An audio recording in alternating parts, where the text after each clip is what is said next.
Hello வணக்கம். இது உங்கள் சிவி ஜோன். ஸோ எல்லாரும் எப்படி இருக்கீங்க? இப்போ பார்த்தீங்கன்னா சண்டை. இது பொங்கல் அதுவுமா சண்டையா அப்படி கேட்டிங்கன்னா சண்டை. இப்போலாம் பார்த்தீங்கன்னா சபரி முதல் மாதிரி இல்லை. அதெல்லாம் யாரெல்லாம் நோட் பண்ணியிருக்கேன்னு சொல்லுங்கள். சபரியாக இருந்தாலும் சரி, விக்ரம் முதலேருந்து அப்படி தான் வந்துட்டு கொஞ்சம் பேசுகிற விஷயங்களை வந்துட்டு கொஞ்சம் இட்டுக்கட்டி ஒரு மாதிரி அசிங்கப்படுத்தி பேசுவார். அதை நம்ம பார்த்துருக்கோம். ஆனால் சபரி பேசுனது கிடையாது. அவரோட வார்த்தையில் வந்து நிறைய கண்ணியம் இருக்கும். அதே மாதிரி நிறைய இந்த ஊம குசும்பு எல்லாம் பண்ண மாட்டார்.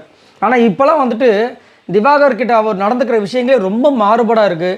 அவர் இது உண்மையிலேயே சபரி தானான்ற அளவுக்கு நம்மளுக்கு ஒரு மாதிரி இருக்குது. இன்றைக்கி காலையில் பார்த்தீங்கன்னா சபரிக்கும் ஆரதின்ற பாருங்க ஆதிரைக்கும் பயங்கரமான சண்டை. இது ஏன் வந்துச்சு, எதுக்காக வந்துச்சுன்றதை பார்க்கலாம். அதுக்கு முன்னாடி பார்க்குற எல்லோரும் நம்மளோட சேனலை சப்ஸ்கிரைப் பண்ணிட்டு பாருங்கள், லைக் பண்ணுங்கள், கமெண்ட் பண்ணுங்கள், ஷேர் பண்ணுங்கள். போவாங்க அந்த வீடியோக்குள்ளே போகலாம். ஸோ காலையிலே வந்து எல்லாருமே ரெடி ஆகுங்க அப்படின்னு சொல்லி பிக் பாஸ் சொன்னதுக்கப்புறமே எல்லாருமே டக்குன்னு சட்டுப்புட்டு ரெடி ஆகிறாங்க. ஏன்னா இல்லைன்னு வச்சுக்கிங்களேன், சூரியன் வெயில் அடித்து உள்ளே வந்து சூரிய கதிர்கள் மூஞ்சில் விழற வரைக்கும் ஒரு சில பேர் வந்துட்டு பெட்ஷீட்டில் இப்படியே உட்காந்துட்டு இருப்பாங்க. அந்த மாதிரி இருக்கிறனால இன்றைக்கி சொல்லிட்டாங்க. ஏன்னா அந்த ப்ரொமோ நீங்கள் பார்த்துருப்பீங்க காலையிலேயே. அதனால் காலையில் பொங்கல்லாம் வைக்கணும்னு சொல்லிட்டு பிக் பாஸ் சொன்னதுனால எல்லாம் குளிச்சுட்டு வராங்க.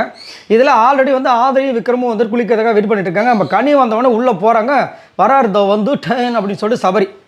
ஸோ சபரி வந்துட்டு நானும் குளிக்கணும் அப்படின்னு சொல்லிட்டு இந்த மாதிரி விஷயத்த சபரி இப்பயும் மட்டும் இல்லை, ஒரு 2 வாரத்துக்கு முன்னாடி நான் உள்ள போகணும்னு சொல்லிட்டு விக்ரம், விஜய் பார்வதி எல்லாருமே வந்து இந்த டிக்கெட்டு ஃபினாலே டாஸ்க்கு ஃபஸ்ட்டு படிக்கிறதுக்காக வெயிட் பண்ணும்போது அந்த சாபுத்திரி போடலான்னு சொல்லிட்டு கடைசியில் பற்றி நான் உள்ளே வருவார். சபரி வந்து கடைசியில் அந்த சாபுத்திரி அவர் ஜெயிப்பார். அப்புறம் அவர் தான் வந்து படிப்பார். ஸோ அந்த மாதிரி இங்கே வந்து உள்ளே வராரு. உள்ளே வந்துட்டு என்ன பண்ணுறாரு, உள்ளே வந்தவொடனே ஷார்ட்ஸோட தண்ணி எடுத்து மேலே ஊற்றிக்கிறாரு. ஸோ 3 பேருக்கும் பிரச்சனை வருது. அதுக்கப்புறம் விக்ரம் வெளியே வந்துடுறாரு. ஆனால் ஆதரி விட மாட்டாங்க. நான் தான் ஃபஸ்ட்டு வந்தேன், நான் கண்டிப்பாக வந்து நான் தான் குளிச்சு தருவேன்னு சொல்லும்போது நான் தண்ணியை ஊற்றிட்டேன், கொஞ்சம் அட்ஜஸ்ட் பண்ண அப்படின்னு முடியாதுன்னு அப்படியே அது பாட்டுக்கு போயிட்டுருக்கு. அதுக்கப்புறம் குளிச்சு தொலைன்ட்டு இவர் வெளியே வராரு. வெளியே வந்துட்டு எதோ தூக்கி போகிறாரு. என்ன ஹீரோயிசம் காமிக்கிறியா, இந்த ட்ராமா பண்ணுறவெல்லாம் எங்கெல்லாம் வச்சுக்காத, சீன் கிரியேட் பண்ணாத போது நான் என்ன சீன் கிரியேட் பண்ண சொல்லிட்டு அவருக்கு திரும்ப தேவலாமல் அப்படியே பிரச்சனைகள் டெவலப் ஆகுது. அதுக்கப்புறம் எப்ஜே கிட்ட சொல்லி அதை கொஞ்சம் சொல்கிறா அவகிட்டனா அவர் வந்து சொல்லலாம், நீ உள்ளே வராத அப்படின்னு சொல்லிட்டு ஆதரி கலாய்க்கிறாங்க. திரும்ப அப்படியே போயிட்டுருக்கு. கடைசியில் வந்துட்டு நீயே போய் குளின்னு சொல்லிட்டு சபரியை உள்ளே விட்றாங்க ஆதரி. இந்த பேசின கேப்பில் வந்து 3 பேர் குளிச்சுட்டு வந்திருக்கலாம். ஆனால் சபரி இருக்கார் பாருங்கள், பயங்கரமான ஆள். பேசுகிற விஷயங்கள் கூட இப்போ டிஃப்ரெண்ட்டாக இருக்குது. என்னாச்சு சபரிக்கு ஒன்றுமே புரியல.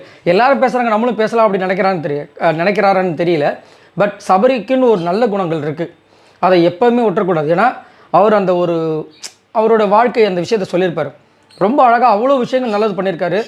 பெண்களுக்கும் சரி, அது மாதிரி நிறைய பேர் படிக்க வைக்கிறேன்னு சொன்ன விஷயங்கள்லாம் ரொம்ப அழகான ஒரு விஷயம்.